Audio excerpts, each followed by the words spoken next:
Ladies and gentlemen, we are live from Queens, New York. Your boy James T is here. Speak before you think. Episode 7, Week 7 NFL season. We got some good stuff. I usually start off with the Cowboys, Redskins, but that's about it. I mean, everyone knows what happened. It is what it is. And like I said last week, the expectations for the Dallas Cowboys should be at a 0. The only thing I can say about that game was that Andy Dalton got hit, knocked out of the game. Dirtiest hit I've seen in a long time, probably since Vontaze Burfict was in the league. And the fact that that dude's not going to get suspended is pretty weird to me. I don't have a conspiracy behind it. I just think that it's kind of weird. So we're going to move off of the Cowboys-Redskins game. Nothing really to go over. I keep saying Redskins. I wonder if I'm going to get in trouble for that. Jesus. Sorry, guys. The Washington football team, which we're going to have to come up with a new name next year to call them. So we'll have to, figure that out in our minds. Quick rundown. Like I said last week, we're going to make the scores quick. And then we're going to move on to some other topics that I have. One of them being some daily fantasy locks, and then also my power rankings. And I want to discuss one thing at the end, like a hot take that I have that's pretty interesting for the Cowboys. So, Thursday game, Giants versus the Eagles. Eagles snuck that out. Giants blew it. NFC is so weak. I don't know what to make of that game. Wentz is just really doing everything for the Eagles. He is actually very good. I don't agree with anyone calling for his job, but I guess I understand where it's coming from. But I totally disagree. I'm just on the other side of it. I totally disagree. Falcons, Lions. Falcons collapsed again. And usually the Lions are on the other side of that. This time that wasn't the case. Matthew Stafford did his thing, 340 yards. It was a good game to watch. I don't know if you guys have NFL ticket or not, but it was a good one. Browns, Bengals. That was a game that I think I'm going to go over. Remember, I told you I would pick like one or two games to elaborate on, maybe a third. So Browns win 37-34. Steelers, Titans. That was a big game that I talked about last week that we were going to look forward to this week to see how that game unraveled. And it did not disappoint. I could tell you that. Panthers, Saints. Saints snuck one out, 27-24. Wasn't too impressed with the Saints, to be honest. Panthers, like I said, they're kind of boring, but Saints, I think the Saints, if the Saints are as good as what they were supposed to be, then maybe the Saints should have beat them a little worse than they did. Bills beat the Jets. Say it with me. The Jets suck. Anyway, Packers, Texans. Packers took care of business. Rodgers just carved them up, really. Texans are in trouble. Big trouble. The whole organization really there's another team ruining someone's career, like I talk about. It's really a sad thing. It's so sad. Bucks, Raiders, Tom Brady, lights out, 369, 4 touchdowns, 45-20 against John Gruden, which, like I say all the time, I think John Gruden's very good. So to do that to him, gotta give credit where credit's due. Chiefs took care of business, 43-16. Niners beat the Patriots, 33-6. Cam gets pulled in that game. Pretty disappointing. Didn't expect it. I expected the Niners to win. I just didn't expect the Patriots to lose that bad. Chargers, Jaguars. Chargers win 39-29. That was a good game, too. Even though it was a 10-point game, it was still a great game. That guy, James Robinson's a beast. And Herbert, for the rookie that he is, man, he doesn't look scared at all. He's really got a lot of confidence in that arm, which I love to see. I love to see young quarterbacks with confidence in their arm. Cardinals, Seahawks, that was Sunday night. That was an absolutely incredible game. I hope everybody watched that. 37 Cardinals, 34 Seahawks overtime victory. Russell with some key turnovers. So we'll talk about that in a little bit. Yesterday's game, Monday night, Rams, Bears, that game was extremely boring. Not because of the score or anything. I just felt the Rams controlled that the whole time. Nick Foles just two interceptions. They weren't good ones. Didn't really throw the ball downfield. It was kind of a mess. So, like I said last week, I'm gonna pick like 2 or 3 games to elaborate on. And the one game I want to start with is the Browns and the Bengals game. Now, everyone was saying how impressed they were with Baker. He started 0 for 5, then he went like 22 for 23 to finish the game. And I will say that it was impressive. I will not take credit away from Baker for doing that. It takes a lot of mental toughness to be able to do that. So I will say, great job by him and the whole Browns team of getting out of that little rut that they were in the beginning and pulling through for the victory. But this game, I think, showed more about Joe Burrow than it did Baker Mayfield. Joe Burrow had 406 yards and 3 touchdowns. Lights out performance. He did deserve that victory. And if he got it, I think we would be talking more about how Joe Burrow led that team to a victory. And instead we're talking about how Baker led him to a victory. And that's fine. That's fine. There's no subtraction, I guess, off of Joe Burrow's game. But if Baker loses that, I think we're talking a little bit about Baker's letdown there, because that's not supposed to happen, especially Bengals being they were 1-4-1 going into that game. So next game I wanted to get into was the Steelers-Titans game, which everyone, I hope, watched that. That game was, I mean, I'll be honest, I can't even say that was the best game Sunday, because all those early games were close, down to the wire. It was a great Sunday for football. I love sitting on the couch, just, snacks and enjoying the day with good football. Very tough to enjoy the day when bad football is going on. So A.J. Brown had 6 catches for 153 yards and a touchdown. He went completely off. Ben Roethlisberger did what he always does. He throws the ball a lot, but he doesn't make many mistakes, and he really knows how to control the game. I've talked about that. So, look, that's what we were waiting on that. Both undefeated, to figure out who the best team in the league really was. And honestly, we got our answer. The Steelers, in my opinion, are the best team in the league collectively. Defense, special teams, offense. So when you guys want to come back at me and say, "Oh, it's the Chiefs and stuff," but I don't really trust that D. I don't trust that defense. I trust the offense tremendously, but that defense, no sir. Cardinals Seahawks. Kyler Murray was incredible. He's so athletic, and he trusts himself so much. They're going to go as far as he takes them, because without him, we've seen what the Cardinals do in the past. They're lacking that type of QB, but now that they have it, they're a pretty scary team. And DeAndre Hopkins is extremely talented. Christian Kirk's extremely talented. So it was an incredible game. So Russell, he had 388 yards and 3 touchdowns. Tyler Lockett had 200 yards on 15 catches and 3 touchdowns. That was crazy. Whoever had him in fantasy, Lord.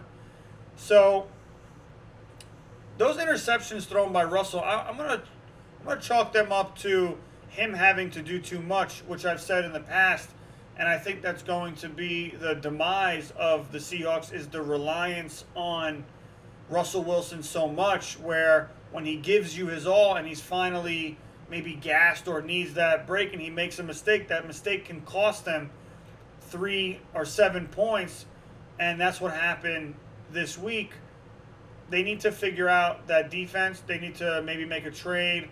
Maybe they should have paid Jadeveon Clowney, but they didn't want to. Money is everything in the league, and if teams don't know how to disperse it throughout their roster correctly, then you end up with a team like the Seahawks, where the guys on defense, just a bunch of no names that aren't getting the job done. You know, it's too bad. It's not Bobby Wagner's fault, but everybody else's, I guess. Okay, so we're gonna go into our daily fantasy locks this week. I have about 3, potentially 4 locks for you this week. So I'm gonna start at the QB position. I think Patrick Mahomes or Aaron Rodgers are the lock this week, and a lot of people be like, oh, they're really expensive, and how do you lock players like that? That doesn't matter. Money matters only slightly, but really putting the players in, regardless of their price, if you think they're going to be the high scorer of the week, doesn't matter how much money they are, pick them. Trust me. Save your money somewhere else, defense, flex, something like that. It's tight end. Don't save it on these positions unless you see something that could potentially go on that you're like, that's the answer right there. But to keep it completely clear, I'm locking Mahomes or Aaron Rodgers this week. No way that Aaron Rodgers and the Green Bay Packers aren't going to completely destroy the Minnesota Vikings secondary. There's no way he doesn't do it. There's no way. Come back to my comments and let me know, and let me have it if that's not the case. But man, I think it's going to be something else. I'm actually playing against Aaron Rodgers this week in fantasy, and I'm super, super scared. I really think that it could ruin everything. So my other lock I said was Mahomes for obvious reasons against the Jets. The only thing that makes me nervous about locking Mahomes is since they're playing the Jets, if they're up 28-0 by halftime, they might pull him. If they do, and Mahomes is not the one with the 4 touchdowns, then you could find yourself spending money on a big time quarterback and not really the numbers showing up. If he has 250 and 2 touchdowns at half, and then he hands the other 2 off, then we're kind of in a weird situation. So I'm just picking Rodgers because I feel like the Vikings are still going to score. I don't think the Jets even have it. I don't even know why they're even going to show up, really. The only reason why they show up is because Sam Darnold can actually make some magic for them, but man, they're just so bad. I know you guys are tired of me saying it, but I haven't seen a worse team than this. Even the 0-16 Lions, I don't even know were as bad as this. I don't know if they were. They might have been, but not a good team to get compared to. That's all I'm going to say. So we went from quarterback, we're going to go to running back. I don't think there's a superstar lock at running back. That's on you. But when I talk about saving money, with Chris Carson being out, I think DJ Dallas is not a bad lock. Now, I don't know if Carlos Hyde's going to play or not. So on Saturday, what you do is, and even Sunday before the games, look up as much as you can, as much information as you can to find out who's going to touch that ball the most. If there's no distinct answer, you're going to have to move off that lock. You cannot rely on that lock if Pete Carroll's not talking about who the starter is. Now, I know Carlos Hyde, I think, is questionable also, but DJ Dallas is not a bad player, and I think that he can make some noise, and there's where you can save your money to load up on another superstar to maybe pair up with those quarterbacks. Okay? If you choose Mahomes, Rodgers, look, if you got another quarterback in mind, throw them in the comments. But, you guys want to say Tannehill against the Bengals. I just, sometimes games like that surprise you. I don't think when a team is so superior, like the Packers are offensively, to a team that is so bad defensively, I don't think there's a way around it. I really don't. Same thing with the Jets. They have just no way around beating the Chiefs from a defensive standpoint. Like, stopping them is just not going to happen. I don't know how it's going to happen. I feel like the Bengals can pull stops off against the Titans. I just don't think that they're going to beat the Titans. If that makes any sense, I think it does. So, wide receiver or tight end, you can pair Devontae Adams with Rodgers, or you can pair Tyreek Hill, Mecole Hardman, something like that. But if you want to do a tight end so that you can save some money and load up superstar receivers, it's not Travis Kelce's not a bad choice for the Mahomes pair, and that guy Tanyan is not a bad choice for a Rodgers pair, because they can because those two, I think Tanyan's capable of 2 touchdowns, like 80-something yards. I don't know if he's capable of like a 100-plus yard game yet. Hold on. Let me reword that. He's capable of it. I just don't. He doesn't have more of a chance to do it than Kelce does. Kelce has a much more chance to get 100 yards than Tanyan. So if you choose Kelce and Kelce gets you 100 yards and then he gets you 2 touchdowns, it's well worth the, I think, 7,800 on FanDuel, 7,900, something like that, than it is Tyreek Hill, who is like 8,500 or something like that. I can't remember Tyreek Hill, but he's more expensive than Travis Kelce. So those are my locks there. Now, defensively, I'm going to lock 100%. I'm going to lock the Raiders or the Chargers defense. Chargers are playing against the Broncos. They are so bad also. Lord. I don't know how they're holding it together. I think it's just from they respect the coach, so they're playing really hard, kind of like how the Dolphins respect their coach. They're playing very, very hard. Good for them. It's good to see that instead of see the Jets players just fold and the Cowboys players who just completely just give up on tackles and talk shit the whole time, even though I want McCarthy fired too.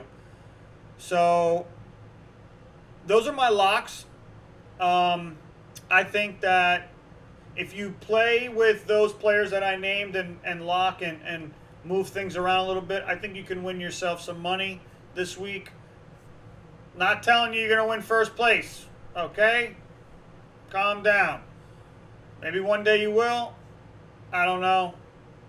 I haven't been first place. I know people who have.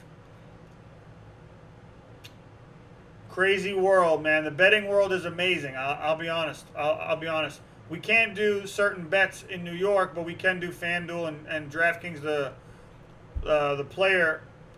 fantasy player version, but we can't do sportsbook, stuff like that. So maybe one day when they figure out that it's the most fun thing in the fucking world and you're just depriving us of having a great time, even more of a great time on Sunday. So, power rankings. Gentlemen. Last week was interesting. This week we figured things out with that Pittsburgh Titans game, and I have answers for you. So, number 1, Pittsburgh. I think I said it last week. They deserve the number 1 spot, and they are there on my power rankings. I don't know who doesn't have them number 1, but if they don't, I must miss something. So, 2 is KC. 3, Ravens. 4, Green Bay. 5, Tampa. 6, Seattle. 7, Tennessee. Tennessee dropped down for me because, in my opinion, that loss, it was about them starting slow.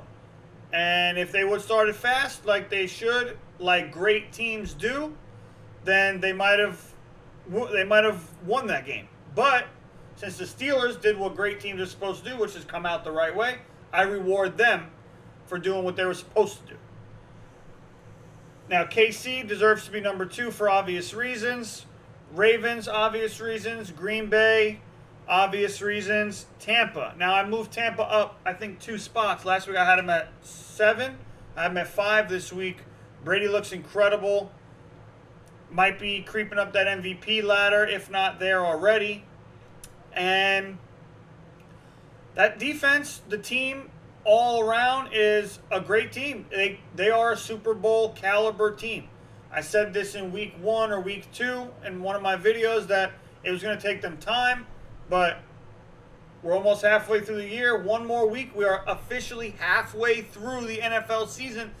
What is going on in the NFL is exactly what these guys are. There's nothing that's going to change except maybe teams get a little bit better at defense as the season goes on. But what you are seeing is what you are getting from these guys. And it's honestly, it's so exciting. It's exciting because this is where everyone wants to see the NFL. Weeks 1, week 2, week 3, everyone's feeling everybody out, but right now we are in full fucking stride. Okay? Full stride.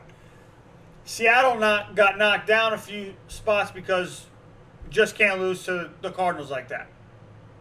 You just can't. I can't give you the pass. I just can't give you the pass on it. It's their defense's fault. I'm not blaming Russell. He did turn the ball over, but I can't give him the full blame. I just can't. I have to blame the defense. I mean, 37. They hung 37. So, all right. Now, my hot take, okay? It's going to be a short one, but I'm going to get to my point. So, I talked about how I think that there should be zero expectations for Dallas, right? And if there's zero expectations for Dallas, then that means that if we make or miss the playoffs, we shouldn't expect anything, right? But I did hear yesterday, the day before that, Everson Griffin is on the trade block. And we just signed him in the offseason for just a couple million or whatever. But if I'm Jerry Jones and this Andy Dalton situation is not working, and it's concussion and the locker room doesn't respect him and so on, I'm making a trade, Everson Griffin, for Ryan Fitzpatrick. Now, you're going to be like, oh, why would you do that? Ryan Fitzpatrick is done in Miami. He's so heartbroken, he's just done. I don't know what Dolphins did to him for him to just get his spot taken like that, but it wasn't right, in my opinion. Is Tua going to be a great player? I think he's going to be a great player. Do I think he should have taken Ryan Fitzpatrick's spot when they're 3-3? I don't really think so, but I'm not the coach. So I will say, bring Ryan Fitzpatrick to Dallas. I think that with the receivers and the talent that Dallas has, Ryan Fitzpatrick could actually win games against the Redskins that we just got killed. We could beat the Eagles. We could beat the Giants again.